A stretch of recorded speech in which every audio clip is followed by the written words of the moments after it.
Hello,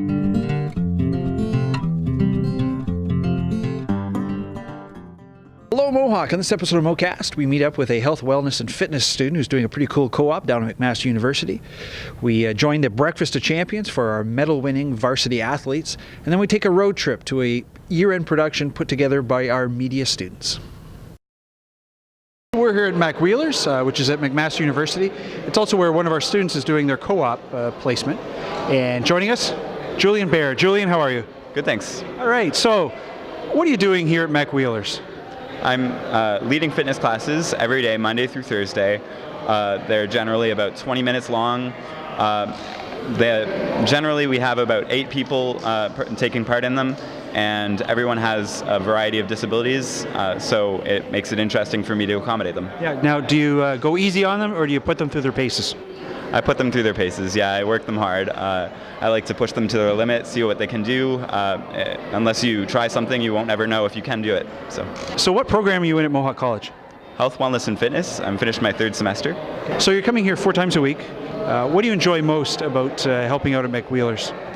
I really like helping people, so I like putting my skills to the test and just helping people trying to achieve what they thought they couldn't on their own. Yeah. Plans for life after Mohawk? I want to help people with physical disabilities work out in a mainstream setting. And why is that important? To get them involved in the community, because as a person with a disability, I often feel that my input is not as valued, and so I would like to see people with physical disabilities out there more and getting involved and trying to make the world the best place it can be. Yeah, you'd be a pretty powerful role model. So you're saying you play basketball, great basketball player. How long have you been doing it, and what's the best game you've ever played? I've been playing wheelchair basketball for about 10 years in Burlington. My team is called the Burlington Vipers. It's a rough sport. It's a very rough sport. Yeah, we crash and we fall over and we have to get back up. The clock doesn't stop. So, yeah, it's a lot of fun. It's the Breakfast of Champions. This is where we bring in our medal-winning athletes and thank them for a great season. And we have with us an All-Canadian, one of only 10 in the country for basketball, Matt Fennell. Matt, how are you? Good, how are you? Never better, never better. Congratulations on your award. And we brought your coach with you because you're a modest guy. You're not going to sing your praises. Yep. So we brought Brian Jonkers. Brian, what made Matt an All-Canadian?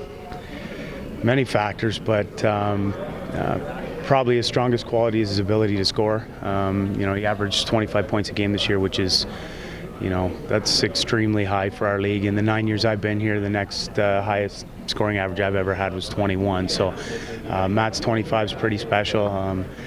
For my money too, he's the best shooter that we've had in this league in the 20 years I've been around it. So he adds a lot of that, but also he's a leader by example. He works hard every day and really gets the most out of his abilities. Cool. So Matt, with the last name of Fennell, you were sort of destined to be here. What do you do when you're not on the court? What program are you in? Child and youth work. I work with kids, mainly troubled youth.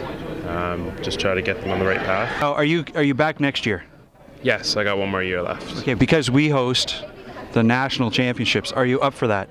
Yes, most definitely. We were undefeated here, so we're looking to keep it for next year. Okay, Brian, what do you think of the team's chances next season?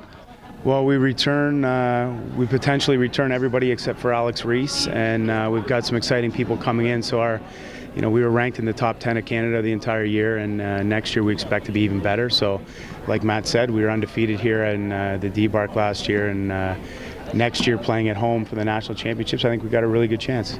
With an All-Canadian on the team. All right. 25 points a game. Pretty cool. All right. Thanks, guys. Congratulations, and good luck next season. So our Mohawk Mountaineers varsity teams, we had 5 teams that won medals, provincially and nationally, 7 medals overall, and the one team to win provincially a gold, nationally a silver, was our women's badminton team. And they're with us now, the dynamic duo. And you are? Victoria Hall. Okay, and? Kim Long Lim. How long have you two been playing together? Since September this year. What's the hardest thing about playing badminton? The pace. You can be up at one moment and then losing the next. Right. What do you enjoy? So you said you've been playing badminton now for 7 years. What do you enjoy most about badminton? It's so fun, yes, and make friends. Yeah. Yeah. Yeah. It's a team sport, obviously. Yeah. Okay, so when you're not on the court, what are you doing? Studying, hanging out with friends, all that stuff. And winning silver and gold medals. Yeah. What program are you in? I'm in the social service worker program. Okay, and Kim, you are in? My program is ESL. Okay, so I have to. How do you juggle academics and athletics? I'm always wondering how you guys are able to do that. It was tough this year. We had tournaments almost every weekend and practices twice a week, and it was tough, but you just gotta manage, talk to your teachers if you need to. Who was your coach and how was he on the court? Tony Late was our head coach, and we also had an assistant coach, Jay, and they're both great, just awesome people on and off the court. All right, congratulations on a winning season.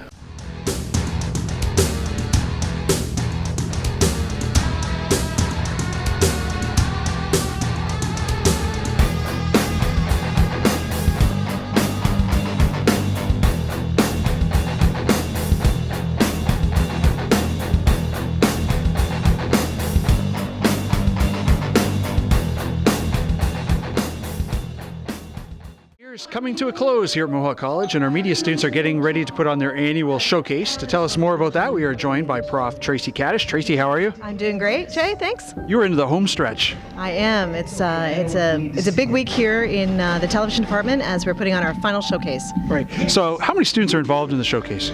There's about 35 that are actually putting on the actual production, but there is so many more students that are involved because they've submitted their works to this particular production. Okay, so the 35 students who are producing the show, how long have they been working on this? 7 weeks. Actually, only 20 have been working on it for 7 weeks because that's the actual class. And then we have a bunch of students that have volunteered from first year and second year to be a part of it so that they can get some real life experience working on an award show. So you're saying that students are submitting work to be showcased here. Is there a competition for those students? Yes, this is the first level of the competition. So it's done at their own home-based college. And then the winners from tonight's production will go on to the national competition, which is the Broadcast Educator Awards. And that takes place at the end of May. And then from there's an American competition, which is actually, we're part of that as the association. So it's like a North American competition. And our students' work will go on to that one as well. In the past, how well have we done at those competitions? We've done great. We won Best Newscast a couple of years ago, and last year we won Best Series. So this is an hour-and-a-half showcase. Yes. Who's in the audience? We've invited our industry partners. We've invited the students to bring their parents and friends to support them. All the faculty are coming, as well as the students. It's really a student show, so we want the students to come and be a part of that audience and see what goes into making a show like this. So the industry partners who are in the audience, are they scouting for talent? Many of them are. In fact, the students were, any of the third-year students were, they were asked to invite their placement supervisors to come and see their final projects and see what goes on here with the big award show. So there's some of those that will be in the audience that night, and there are also some of our advisory boards. So we've invited the advisory boards to be a part of this as well. All right. Nice way to cap the year. It's a great culminating project. It's their final project. It's an opportunity to showcase everything that they've learned in the last 3 years, putting it all together, bringing it at an event level, and I think they're going to pull it off. They're going to do a great job. So this has been a labor of love for two students who have been producing this show, Media Fest, from start to finish. 7 weeks they've been working on it, and we are joined by those students. And you are? Sheen Daniel. All right, and you are? Danielle Fenton. Okay, Sheen, what have you enjoyed most about producing Media Fest? Working with Danielle. I love that I have a co-producer and then I have someone who I can work with, and the collaboration's been really good to see everyone's expertise and strengths come out. It's really interesting, fun. All right, Danielle, how about you? Yeah, it's been awesome working with Sheen, but also it's kind of our last big project before graduating. Yeah. So it's nice to all come together and get to see everyone's submissions and everyone's hard work pay off, and they get to be recognized for that, and I think that's really cool opportunity. How did you get to become producers?